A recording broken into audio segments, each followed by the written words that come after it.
Crisi del trasporto pubblico di Venezia e questa è la richiesta dei sindacati e rivolta alle istituzioni. Le condizioni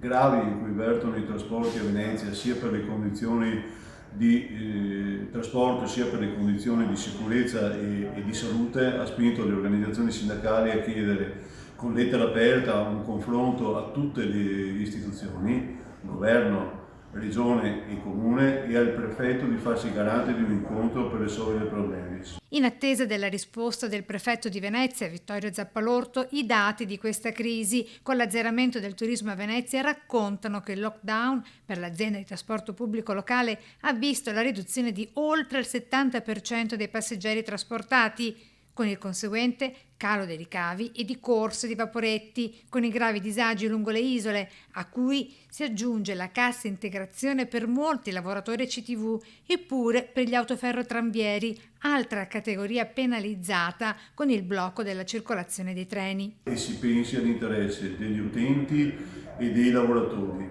che hanno necessità da un lato di essere trasportati e dall'altro di vedere tutelata la salute e le condizioni di sicurezza. Siano aumentati i trasporti e le risorse ai trasporti. Si smetta di giocare con la salute dei cittadini e ci si assuma le responsabilità.